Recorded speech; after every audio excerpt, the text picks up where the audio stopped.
tahu jual beli yang dilarang itu apa ya. Baik, pada kesempatan kali ini saya hendak menyampaikan 15 macam jual beli yang dilarang. Sah sebagai jual beli tapi dia dilarang. Jadi judul babnya fi bayani anwa'i minal buyu'i mamnu'ah. Penyampaian tentang jenis-jenis transaksi jual beli yang dilarang. Nomor satu, bai'us sil'ati qabla qabdiha. Menjual sesuatu yang belum sepenuhnya dimiliki oleh kita. Menjual sesuatu yang belum dalam genggaman kita. Itu tidak boleh. Saya ambil contoh sederhana begini, ibu-ibu kredit mobil atau kredit motor. Belum lunas tapi dijual, itu nggak boleh. Kecuali menjualnya atas persetujuan dari pihak leasingnya. Namanya take over namanya ya. Jual rumah yang belum lunas itu nggak boleh. Jadi kita belum lunas kepada pihak penjual, tapi kita sudah menjadi penjual baru dan menjual kepada orang lain tanpa persetujuan pihak penjual yang pertama. Itu tidak boleh. Karena mengapa? Barang itu bukan milik kita sepenuhnya. Jadi belum milik kita yang sepenuhnya. Rasulullah sallallahu alaihi wasallam telah bersabda, kata Nabi, manib ta'a ta'aman fala yabi'hu hatta yastawi taufih. Barang siapa yang membeli makanan, fala yabi'hu, dia tidak boleh menjual kembali makanan itu hatta yastaufiyah. Saya ulangi lagi kalimatnya, hatta yastaufiyah, sampai sepenuhnya makanan itu menjadi milik dia sendiri. Jadi kalau kita beli kurma, baru kita boleh jual lagi kalau kurma itu sudah sepenuhnya milik kita. Artinya jangan menjual barang yang belum menjadi milik kita. Itu maksudnya ya. Hadis ini tercantum dalam kitab Sahih Al-Bukhari, juz yang kedua halaman 88.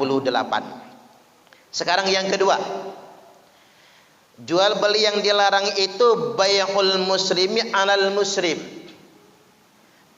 Transaksi muslim di atas transaksi saudaranya yang lain. Jualan di atas penjualan orang. Membeli sesuatu yang sudah dibeli oleh orang lain. Saya ambil contoh begini, Bu. Ini karena pasar soalnya ya. Misalnya kita ada orang datang ke warung sebelah kita. Kita jajaran jualan nih ke toko sebelah. Dia menawar sesuatu, misalnya baju. Ditawarnya 100.000, oleh pedagang sebelah nggak dikasihnya. Lalu kita manggil-manggil, sini bu, kalau 100.000 saya kasih. Nah itu nggak boleh itu. Tapi di pasar banyak betul yang kayak gitu. Itu haram, hukumnya nggak berkah itu. Kita beli pecah belah ember misalnya. Nanya kita harganya berapa? 30.000. Kita tawar 25, nggak dia kasih. Kemudian kita belum berpindah tempat, dagangan sebelahnya manggil sini, sama saya saja kalau 25. Adain, itu nggak boleh. Itu namanya melakukan penjualan di atas penjualan orang lain. Mereka belum firaq, belum berpisah, tapi kita sudah membuat penawaran di atas itu. Itu tidak boleh yang sedemikian rupa. Itu haram hukumnya. Atau begini Bu, membeli sesuatu yang sudah dibeli orang. Misalnya orang membeli motor, harganya 5 juta. Mungkin dikasih tanda jadilah 500.000. Kemudian kita ngomong sama yang jual, sudah batalin aja sama dia. Kalau lo jual sama gua 6 juta saya beli itu motor. Enggak dibeli 5 juta. Jadi menawar barang yang sudah dibeli orang walaupun belum dilunas itu tidak boleh. Haram hukumnya. Jadi melakukan penjualan di atas penjualan orang lain atau melakukan pembelian terhadap barang yang sudah dibeli oleh orang lain, maka itu hukumnya haram, termasuk jual beli yang dilarang. Nabi sallallahu alaihi wasallam telah bersabda, la yabi' ba'dukum ala bai'i ba'din. Tidak boleh melakukan transaksi sebagian di antara kalian di atas transaksi sebagian yang lain. Itu yang nggak boleh sama sekali. Hadis ini tercantum dalam kitab Sunan At-Tirmidzi nomor hadis 1292, Ibnu Majah 2171, dan dalam kitab-kitab hadis yang lain. Baik, langsung. Nanti kalau kurang jelas tanya aja ya Bu. Selanjutnya bai'un najas, jual beli najasi. Bai'un najas. Apa itu jual beli najasi? Pura-pura, pura-pura nawar. Kamu nawar aja sama saya 1 juta. Tujuannya buat apa? Agar orang lain bayar dengan harga mahal. Kayak lelang bohongan itu loh Bu.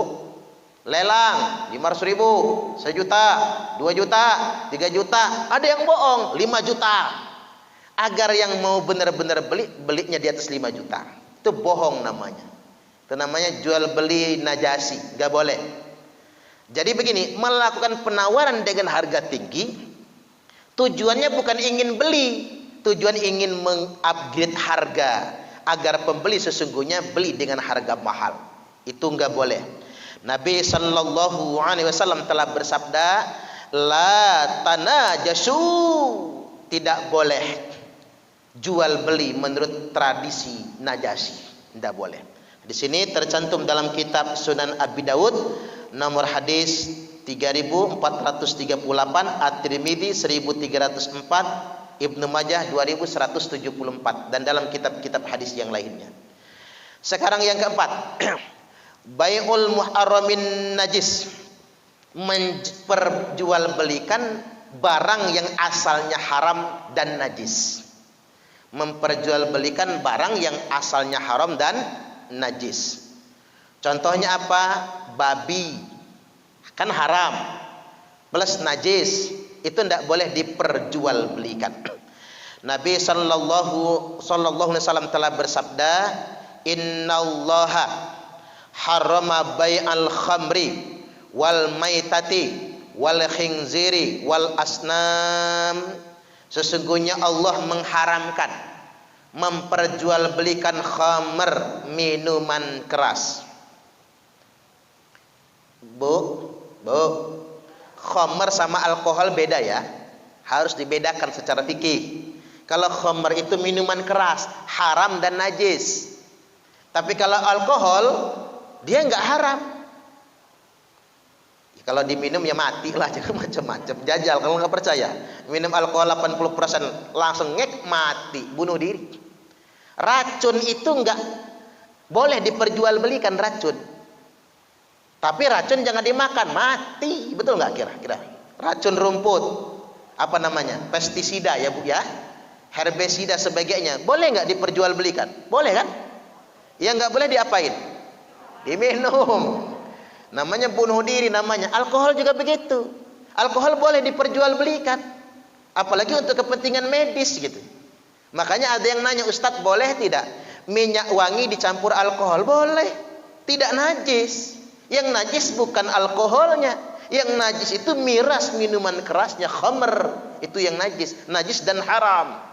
Makanya ibu makan cuka, bukan cuka, apa namanya, tape, tidak haram kan? Tempoyak kan, walaupun ada alkoholnya enggak haram kan? Tempoyak tidak haram, tape tidak haram, walaupun ada kandungan alkoholnya, karena dia bukan minuman keras. Kecuali kalau dia sudah diolah menjadi tua, itu baru minuman keras, maka haram dia. Jadi harus dibedakan. Jadi jangan sampai kita salah memahaminya. Selanjutnya wal maitah, tidak boleh memperjualbelikan bangkai.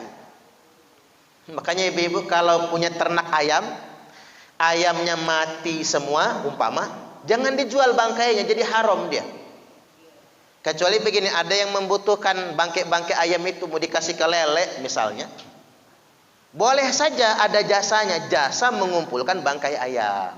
Ngumpulinnya itu kan bayar orang tuh ngebersihin bangkai-bangkainya tadi, nggak apa-apa, tapi jangan diniatkan jual beli bangkainya, tidak boleh. Selanjutnya wal khinzir, termasuk babi. Di kampung saya banyak babi Bu. Jadi petani kadang berburu babi karena babi itu ngerusak tanaman kan. Tapi kalaupun nangkap babi nggak boleh diperjualbelikan, cari untung di situ nggak boleh. Karena itu barang haram soalnya. Selanjutnya wal asnam, tidak boleh memperjualbelikan berhala. Ibu-ibu jualan patung buat disembah misalnya, nggak boleh. Itu hukumnya haram. Di sini tercantum dalam kitab Sunan Abi Dawud nomor 3486. Selanjutnya yang berikutnya yang kelima, bai'ul gharar. Jual beli yang di dalamnya ada unsur penipuan. Penipuan atau keraguan. Contoh, petani jual kopi, tengkulak jual kopi 1 truk. Tapi pinter dia, Bu. Kopinya dicampur batu sekintal misalnya. Kan gharar itu, penipuan. Atau kopinya begini, kadar airnya yang di atas ditumpuk kering semua, di bawahnya setengah kering. Itu kan bohong namanya. Makanya sekarang pinter para pengusaha, cek dulu kadar airnya, ngepas apa enggak, baru menentukan harganya sedemikian rupa. Kalau menjual kopi basah, sebut basah. Jangan jual kopi basah tapi kering kalimatnya, enggak boleh. Itu namanya jual beli secara gharar. Makanya ada hadis begini kalimatnya, la tashtarus samaka fil ma'i fa innahu ghararun. Jangan membeli, menjual dan mentransaksikan ikan yang masih dalam air, ikan yang masih dalam kolam, ikan yang masih dalam bak, karena di dalamnya, dalam transaksi itu masih ada gorornya, ada penipuan. Kecuali dari bak diambil, ditimbang baru boleh. Ini bak, ini saya jual ikan 1 bak, kira-kira ajalah berapa kilo, enggak boleh. Ini saya jual ikan 1 kolam, kira-kira sajalah berapa kintal, enggak bisa. Harus dipanen dulu ikannya, ditimbang dulu, baru kemudian boleh diperjualbelikan. Kalau tidak menjadi haram dia. Karena ada gharar di sana. Jadi enggak boleh sesuatu yang belum jelas ya. Makanya enggak boleh kan Bu, jual buah masih di batang, kira-kira ajalah segitu misalnya, enggak boleh. Masih diperbolehkan kalau sudah tampak matang, begitu diborong langsung dipanen. Kalau tunggu dulu sebulan jangan. Karena apa? Banyak yang nyuri itu, jangan macam-macam. Kemudian yang berikutnya, yang keenam, bai'u bai'atain fi bai'atin. Ada 2 jual beli dalam 1 transaksi jual beli, itu nggak boleh. Ada 2 jual beli dalam 1 transaksi jual beli, 2 akad dalam 1 transaksi, nggak boleh. Contohnya apa? Contohnya begini Bu, saya mau beli mobil kamu, asal kamu beli rumah saya. Itu namanya 2 transaksi dalam 1 jual beli. Itu nggak boleh. Saya mau beli mobil kamu, asal kamu beli motor saya. Nggak boleh itu. Kalau tukar tambah aja sekalian. Tukeran namanya, nambah, boleh. Tapi kalau bentuknya jual beli, tapi mensyaratkan saya mau beli tanah kamu, asal kamu nanti yang ngegarapnya. Kan ada 2 transaksi bersyarat ya, itu riba, ndak boleh yang sedemikian rupa. Jangan banyak orang salah kaprah Bu. Ini dipahaminya jual beli 2 harga, bukan jual beli 2 harga, bukan. Ini jual beli 2 transaksi dalam 1 transaksi, itu maksudnya. Ya kalau jual beli 2 harga nggak boleh. Uni-uni di pasar mah dosa semualah. Karena ngapa? Jualan baju harganya banyak kan? Ada 100 orang nawar, 100 harganya. Kalau jual di pasar, coba ke Bambu Kuning itu, 1000 orang nawar baju, 1000 harganya, macam-macam. Terserah berapa lakunya. Yang kayak gitu boleh saja. Karena harga yang sebenarnya harga yang disepakati. Tawar menawar itu tidak apa-apa, boleh-boleh saja. Yang penting pinter-pinter aja yang nawar, ngeyel dikit kan. Saya ini karena nggak biasa ngeyel Bu, kalau beli yang kayak gitu tuh pasti kemahalan. Saya pernah beli pisau di pasar, berapa harganya Pak? 30.000. Langsung saya ambil duit 30.000. Begitu saya kasih 30.000, dibalikannya 10. Kok dipulangin 10? Kemahalan Pak, kata dia. Saya kira Bapak tadi bakal nawar, kata dia. Ya lo kok nggak diambil saja, kan sepakat 30.000. Saya baru sadar kalau Bapak ini ustadz, kata dia. Jadi nggak enak saya, kata dia. Karena saya itu nggak pinter nawar, Bu. Saya kalau segitu kira-kira cocok ya saya bayar lah. Kalau kata istri saya geblek, nggak pinter nawar kata dia. Karena ada orang yang ngeyel ya Bu ya. Jadi nggak apa-apa yang kayak gitu, yang nggak boleh itu mensyaratkan 2 transaksi dalam 1 jual beli. Itu yang sedemikian rupa tidak diperbolehkan. Nabi diriwayatkan dari Nabi annahu naha an bai'ataini fi bai'atin. Sesungguhnya Nabi telah melarang ada 2 jual beli dalam 1 jual beli. Ada 2 transaksi dalam 1 jual beli. Hadis ini tercantum dalam kitab Musnad Imam Ahmad. Selanjutnya yang berikutnya, yang ketujuh, jual beli yang dilarang adalah bai'ul urbun. Jual beli urbun. Nah, baru saya share beberapa hari yang lalu. Apa itu jual beli urbun? Jual beli sistem DP hangus. DP-nya boleh Bu, tapi hangusnya yang nggak boleh. Misalnya kita menawarkan mobil, orang DP 5 juta. Besok-besok dia nggak jadi beli. DP-nya hangus, haram, nggak boleh yang kayak gitu. Kan banyak dalam tradisi Indonesia ini kan, jual beli tanah kayak gitu hangus, DP-nya dosa. Oh gimana Ustadz? Ada biaya administrasi. Kalau orang mobil itu kan ngambil di dealer, misalnya kan ada administrasi, kok batal jual? Ya potong administrasi. Berapa biaya administrasinya? 100.000 ya potong 100.000. 200.000 ya potong 200.000. Beda lagi begini Bu, orang pesan pakaian, konveksi misalnya kita ya. Kita minta DP-nya misalnya, dia jahit misalnya 200 potong pakaian. Ternyata kita sudah beli bahan, udah kita potong semua, sedang proses produksi, dia batalkan. Ya DP-nya nggak harus pulang, kita hitung dong. Bahan-bahan itu kan, berapa bahan-bahan yang sudah kita kadang beli, itu kan kerugian bagi kita. Maka dipertimbangkan misalnya DP 5 juta, ternyata kerugian konveksi 5 juta, ya sudah impas-impasan. Harus begitu, kalau enggak ya bangkrut usaha orang. Makanya ada beberapa usaha ya Bu, orang kalau pesan harus kasih DP. Kalau enggak ketipu jangan macam-macam. Bangkrut belum waktunya.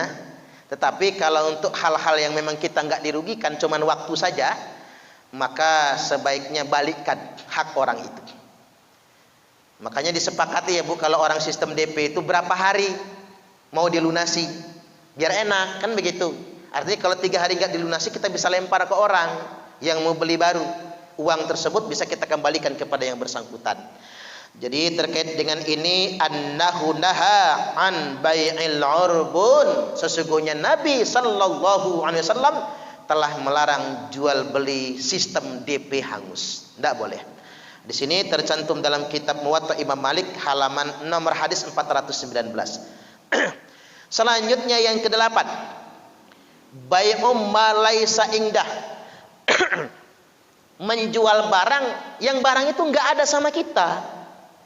Enggak ada sama kita. Itu enggak boleh juga. Menjual barang sesuatu yang tidak ada sama kita. Keterangan hadisnya begini. Wa naha an bai'i syai'i qabla qabdihi. Dan Nabi telah melarang menjual sesuatu yang belum ada pada kita. Ini sering terjadi dalam kasus penjualan reseller ya Bu. Ini bahasanya benar nggak reseller itu ya? Penjualan ulang. Nah gimana? Tapi tetap ada jalan keluar. Gimana agar reseller ini enak? Misalnya ya Bu ya. Yang penting harga kita sesuai dengan harga kesepakatan produsen pertama. Dan kita menguasai sifat barang. Selama harganya sama, ya Bu ya, dengan harga promosi dari penjual awal, dan kita menguasai sifat barang, artinya walaupun barang nggak dipegang, tapi kriterianya jelas. Seandainya konsumen itu nggak puas, tidak sesuai dengan kesepakatan, dia bisa mengembalikannya. Itu boleh-boleh saja. Berarti kita jasa promosi namanya ya, jasa promosi. Tapi kalau kita sendiri yang menentukannya dan mengatur semuanya, padahal belum di genggaman kita, jangan. Makanya ibu-ibu kalau mau jualan begitu, mending stok aja, stok banyak-banyak barangnya, lantas kemudian dijual kembali. Selanjutnya yang ke-9, bai'ud daini biddain, jual hutang dengan hutang. Nah, saya ambil contoh misalnya, Bu Reni ngutang sama saya. Atau gini, Bu Reni beli barang sama saya, tapi utang 100.000. Tapi saya punya hutang sama Bu Hajah Muflihah. Saya ngomong ini sama Bu Hajah Muflihah, Bu, tagih aja sama Bu Reni gitu. Saya kan punya utang sama ibu 1 juta, Bu Reni 100.000. Bu Reni punya utang sama saya 100.000, tagih. Jadi Bu Reni suruh bayar sama Bu Muflihah. Itu haram hukumnya, tidak boleh. Jadi menjual hutang dengan hutang itu tidak boleh. Ya harus begitu kata Bu Hajah Muflihah. Enak aja lu kata dia. Bayar dulu ya sama gua, kan begitu. Jadi jangan ya Bu, jangan sampai kita melimpahkan begitu. Ya sudah, saya punya utang sama kamu. Nah si Fulan punya hutang sama saya, kamu tagih aja sama dia. Itu tidak boleh yang kayak gitu. Sistem sedemikian rupa diharamkan di dalam Islam, tidak boleh ya. Jadi riwayatnya begini, qad naha Rasulullah sallallahu alaihi wasallam an bai'il qali'i bil qali'i. Nabi telah melarang transaksi hutang dengan hutang, tidak boleh. Keterangan ini tercantum dalam kitab Sunan Ad-Daruqutni juz yang ketiga halaman 71. Baik, selanjutnya yang ke-10. Jual beli yang dilarang yang ke-10 adalah bai'ul ainah. Bai'ul ainah itu apa? Kita menjual sebidang tanah harga 100 juta dengan tempo selama 1 tahun. Ternyata yang membeli nggak sanggup melunasi setelah tahun jatuh tempo. Terus kita ngomong begini, ya sudah, kalau begitu kebun yang saya jual sama kamu 100 juta karena kamu nggak lunasi, tak beli lagi. Harganya 80 juta. Tapi di ujungnya nanti dia tetap harus melunasi sisa yang 20 juta. Yang kayak gitu haram hukumnya, tidak boleh. Walaupun enak aja, dia kan sudah ngegarap kebun. Contoh, si A beli kebun si B 100 juta. Tapi bayarnya tahun depan, kan begitu. Nah si A sudah menguasai kebun, sudah dia garap misalnya Bu. Mau tahun depan ternyata nggak bisa dia bayar 100 juta itu. Nah si B ngomong, ya sudah jual lagi sama saya kebunnya itu. Tapi 80 juta. Jadi sisanya 20 juta, tinggal kamu bayar saja lagi misalnya. Yang kayak gitu nggak boleh, termasuk riba juga. Nggak boleh, harus diselesaikan dulu semua. Baik, kemudian yang berikutnya yang ke-11 sekarang. Bai'ul hadiri lil bad. Yang ke-11. Orang tempatan menjual sesuatu kepada pendatang dari negeri jauh. Nggak boleh. Nanti kalau bahasa orang Jawa nutuk, pecel lele harganya 100.000, nutuk namanya.